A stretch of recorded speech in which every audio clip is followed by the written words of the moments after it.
a few minutes to log in to our Facebook Live event, and really appreciate everyone who's joining us on various social media platforms. And I'm really excited about the conversation we're having today. And as you can hear, my dog is very excited about the conversation as well. He's been very, very excited today.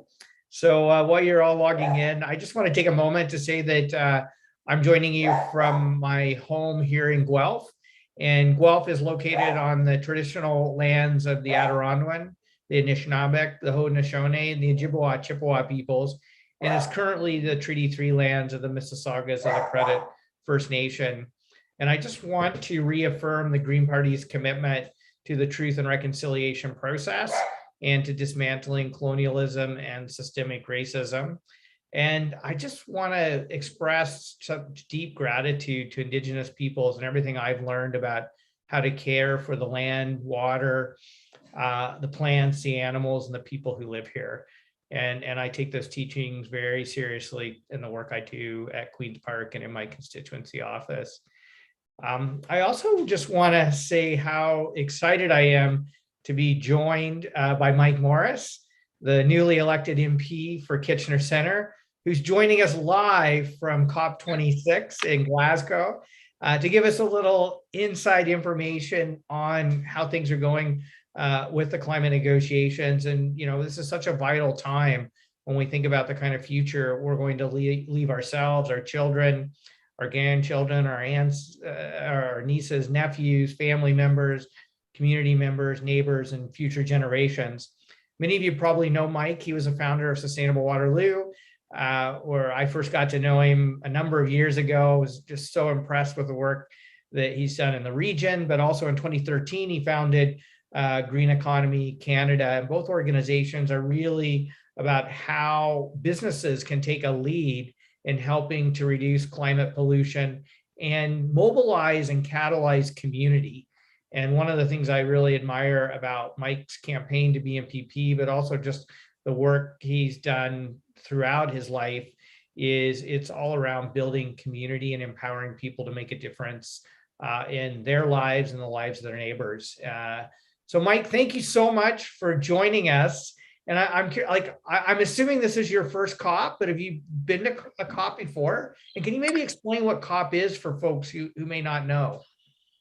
Sure. I feel like I'm still learning what COP is. This is my first. I want to apologize in advance. Right now, this laptop is propped on a water cooler. There's a shortage of plugs. There's a shortage of space around here. So I've tried to find the best nook possible where I could be distanced without a mask on for our conversation. But apologies in advance if that might not go all according to plan over the next half hour. So this is my first COP. When I was leading Sustainable Water the region, never got one of these fancy badges to come on out over here. I was, hitting F5 on my browser. I remember the 2009 Copenhagen one. We had all these grand aspirations. I remember at a coffee shop just hoping from far away that these world leaders would do something to, get towards a legally binding agreement on climate. And of course, that wasn't the case back in 2009. And so to answer your question about what is, so COP stands for Conference of the Parties. These are the UN climate negotiations that were initiated back in Rio in 1993. And so 26 stands for this being the 26th time that the various parties, the countries and nation states that have committed to various agreements, most recently the Paris Agreement, come together to attempt to make progress. In this case, the hope is to implement some of the aspiration from that Paris Agreement five years ago. Great. Can I tell you a little personal story? Because you just reminded me that Rio Earth Summit, of course. And that's actually what sparked me to become an environmentalist. And I'm aging myself now, but I remember I was concerned about the environment at the time. And I remember when the negotiations in Rio took place and really broke down and primarily undermined by the first Bush administration. And it was after that I was like, you know what, like I gotta take my interest in politics and apply it to environmental issues. And so, sometimes these faraway negotiations can like motivate individual and local action around the world. That was certainly the case for myself as well. And there's a lot of folks I'm here with that have been to many of these before that I've been having a chance to learn from. So Elizabeth May, for example, right? This is her 12th COP. And so being able to kind of be learning from her as she's found ways to constructively advocate while here, to be building relationships, and that I've really feel like I've been benefiting from that because, like you know, and like so many others, have spent most of my life working in my community, saying, okay, to heck with this. If these political leaders in faraway places aren't doing their jobs, well, there's a lot we can be doing in our communities across the country and across the province. And certainly there's a need for both, of course. And definitely there's a gap here in the action we need to be seeing from political leaders here. Yeah, maybe you can elaborate on that. I mean, obviously, folks like myself reading the news regularly, trying to stay, like, following your social media account, Elizabeth as well, trying to get a sense sort of where negotiations are. I mean, it was supposed to be wrapping up, but it sounds like talks are going to go into the weekend now. Can you maybe just sort of give us a little insight into what's happening and where things are at right now? Yeah. So first of all, in terms of timing, I just had a chance to speak with one of the negotiators from Costa Rica, and he was saying they're getting ready for a long night. They're not expecting to be wrapping up anytime soon. I guess two framings of it. One is logistically, I've started to get a better sense of like the layers of the onion at an event like this, where there's the innermost layer is the negotiations that are taking place. But then around that are all the various government announcements that the media ends up reporting on, alongside various side events that various countries or NGOs are hosting. And then there's all the external, the protests. There's actually more protests happening as we're speaking now out in the streets. Another Friday for the Future, as there was last Friday, and the People's March on Saturday as well. And so there's, as much, if not probably more energy outside of what's known as the blue zone, this restricted area for those who have accreditations, as much as there is in. And that's actually one of the issues, is that this was said to be one of the most inclusive COPs. But what I'm learning is the metric that the organizers are using for inclusivity is the number of people that are here. And so there's X% more people from various constituencies who are here. The challenge is being here is different than being and observing a negotiation and being on that innermost layer of the onion, as I was describing from before. And that's where a lot of folks are really concerned that various small island nation states, Indigenous leaders, young people, even myself as an MP, who's on a party badge on the formal delegation, on the Canadian delegation, I've had a chance to join for one negotiation so far to observe. And so there are a lot of concerns, both hosting a COP in the midst of a pandemic that adds more, as well as how it's being hosted in terms of inclusiveness. This summary of what I'm seeing happen in terms of the negotiations, I'm finding there's three groups of folks who are here. And the first there are some countries and companies who are here that seem to be actively trying to obstruct, that are seeking to get in the way of any progress whatsoever. Saudi Arabia would be one example that I've seen, just actively, and heard from others, actively moving negotiations in a less helpful direction. There's another group, and probably the largest contingent of countries, and Canada would be one of these, that is proposing various incremental advances while not getting anywhere near the science. This is what I think Greta Thunberg is calling the blah, blah, blah. There's great words, right? If folks were tuning in to the world leaders those first 2 days, the level of aspiration, the rhetoric is through the roof. However, the announcements, as one example, the Canadian government, you may have seen, announced they're going to be ending international subsidies to fossil fuels, which is a good thing. Those international subsidies, though, are only 1 billion of the 18 billion total in subsidies to fossil fuels, right? So there's this huge gap for the majority of these participants. Just to be clear with people, they're still Sure. maintaining Canadian subsidies, but not the international. Is that right? Yeah, it's the federal government's international contributions to Yeah. oil and gas subsidies abroad, Yeah. right? And so, but again, to be fair, it is important. It's a step in the right direction. And President Obama mentioned it's better to kick the ball down the field than not at all. But I'm not sure I totally agree with him because that's not how science works. The Mhm. yardstick has never been whether we're improving on the previous government. The yardstick has and always will be whether we follow through on the science in this decisive decade by 2030. And this is this third group that I'm placing a lot of my hope in. Is I am seeing an emergence of coalitions, alliances of various people, organizations, and nations that are calling for action that follows the science. Um, so, as an example, yesterday there was announced for the first time the Beyond Oil and Gas Alliance, who are saying we recognize that the combustion of fossil fuels is the number one contributor to the climate crisis. And so we're going to be honest to say, rather than have an unjust disruption, we're going to actually manage the process to work through phasing out subsidies, ending expansion of net new oil, gas, and coal, and phasing out existing oil and gas and coal infrastructure. And that's led by Costa Rica, Denmark.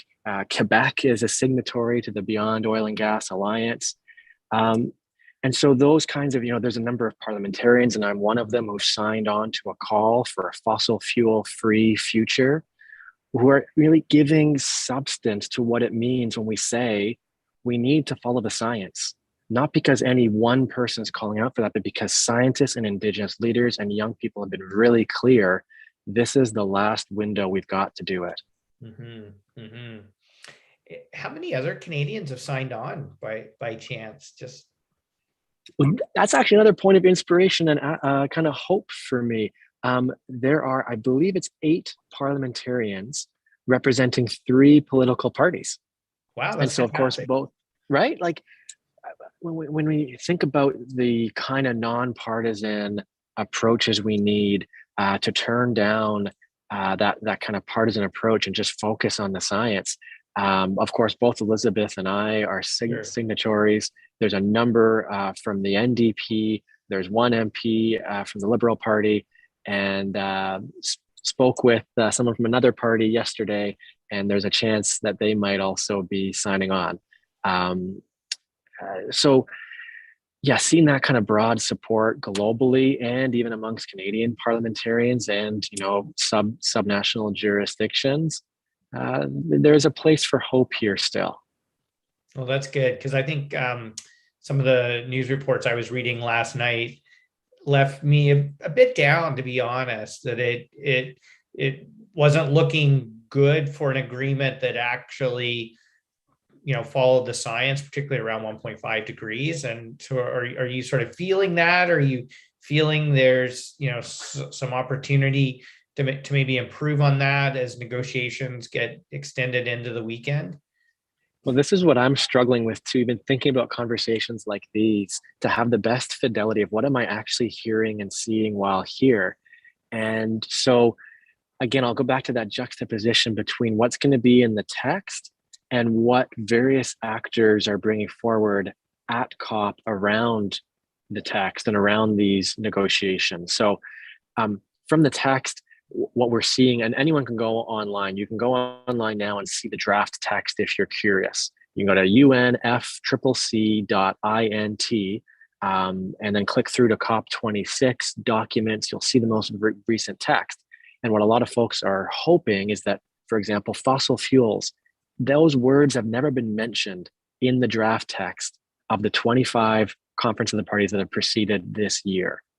So there's hope that the word fossil fuel might be included, that phasing out subsidies, isn't that an obvious place to start? Like, if we're just going to speak English here, right? Get all the jargon out of the way.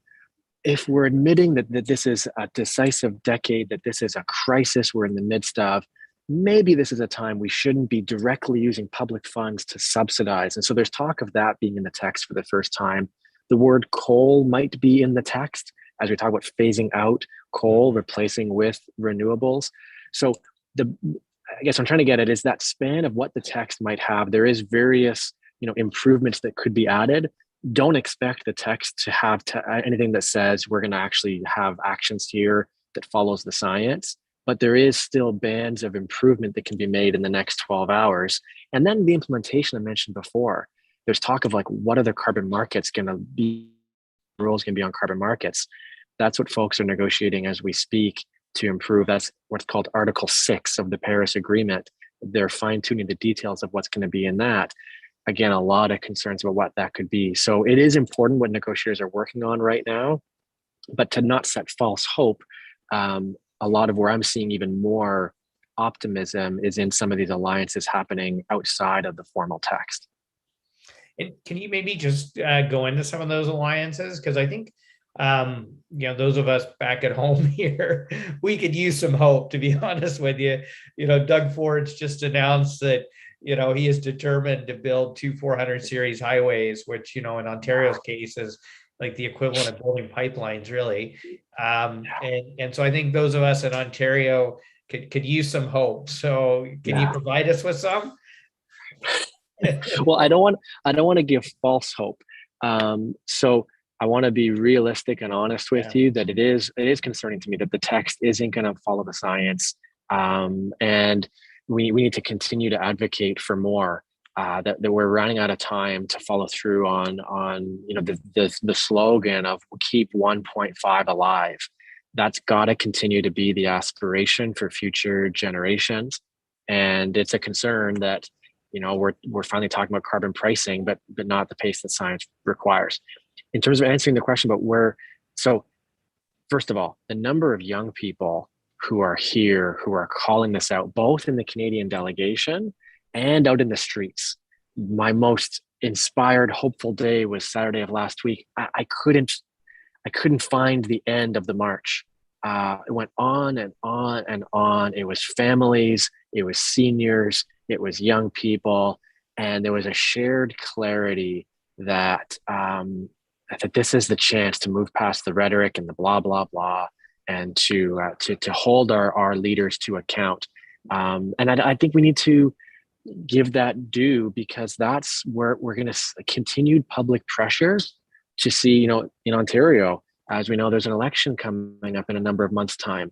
That's the public pressure that can lead to more folks getting elected who are going to be calling out to follow the science and to have plans like the GPO recently released, plans that are saying here is, very clear policies we can implement to follow through on what science is telling us. Again, in terms of things that have come out of this process of the last few weeks, I would encourage people to check out the Fossil Fuel Non-Proliferation Treaty and the aligned Fossil Fuel Free Future. If you go to fossilfuelfreefuture.org, it was led by 19 parliamentarians from the Global South. Nice. They initiated it.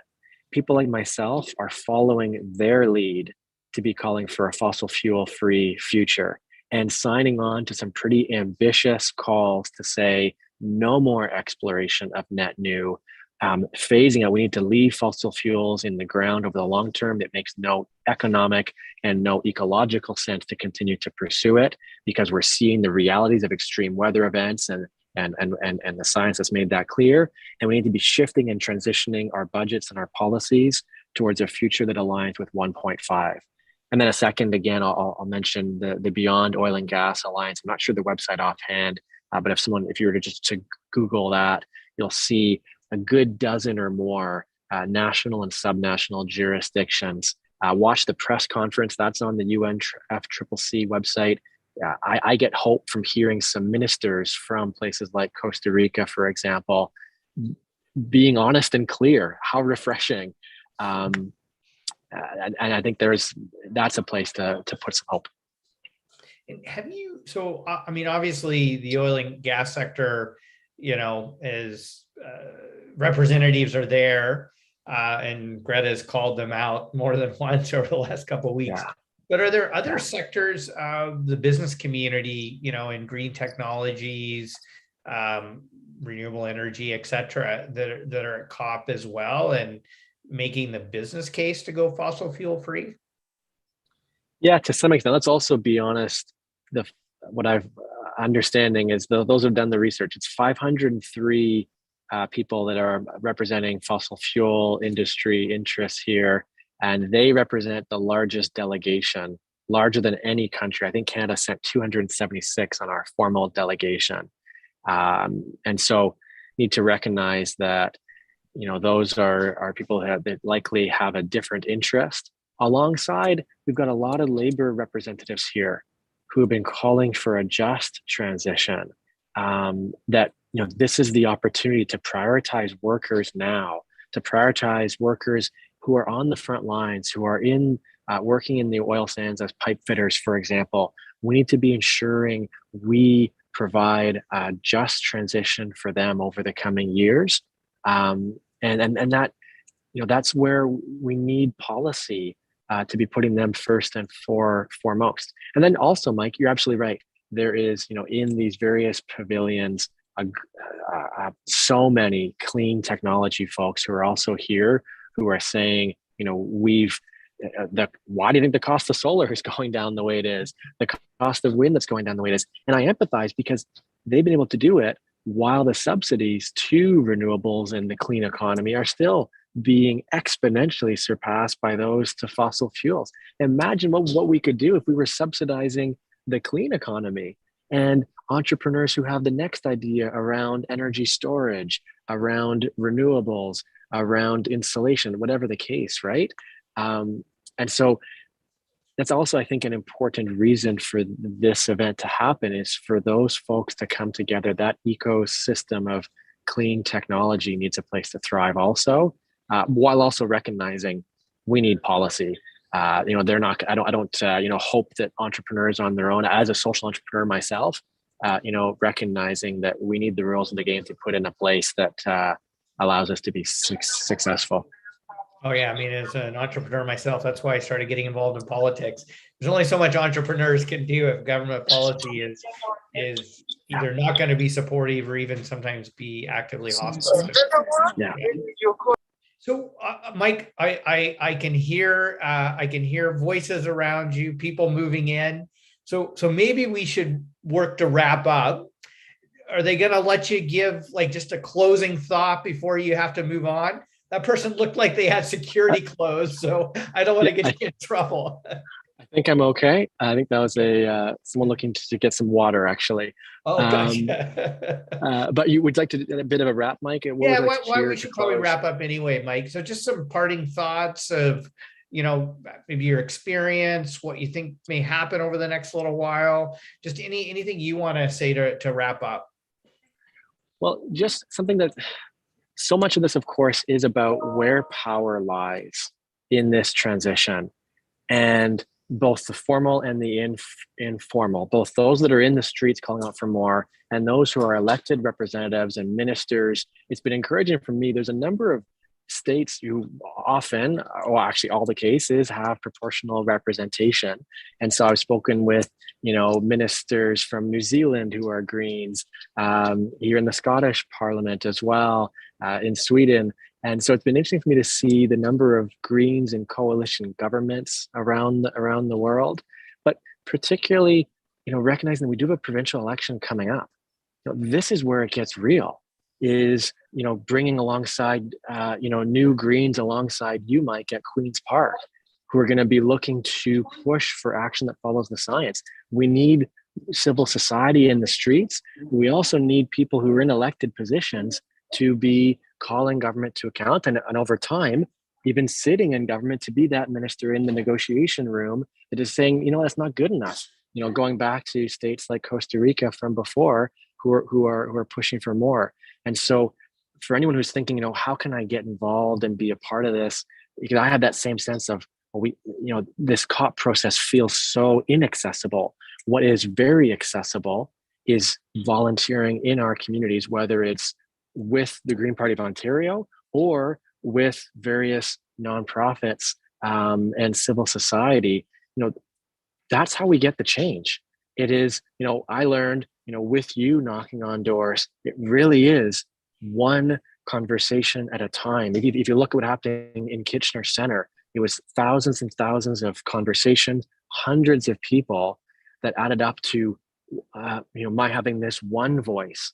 And to think that this is a chance to get a number of voices alongside you at Queen's Park over the coming months, this is the time to organize because, well, as I said before, this is that decisive decade. And there's so much work we can and should be doing to mobilize, whether it's around getting more folks elected and also around non-governmental and nonprofit work to be advocating for more. Well, Mike, thank you so much for taking the time to join us. Thanks for finding a water cooler and still allowing access to water for folks who needed it. I know you're super busy, and we're all super proud of the work you're doing to represent Green Voices at COP as part of the international negotiations.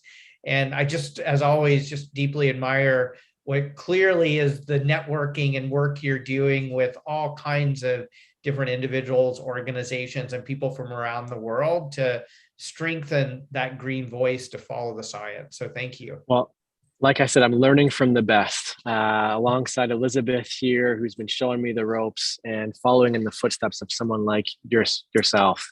So thanks for all you're doing at Queen's Park. And thanks to everyone that's tuned in this afternoon. It can be discouraging to be following along the COP process. And so really appreciate folks tuning in. Thanks for all your support from back home too.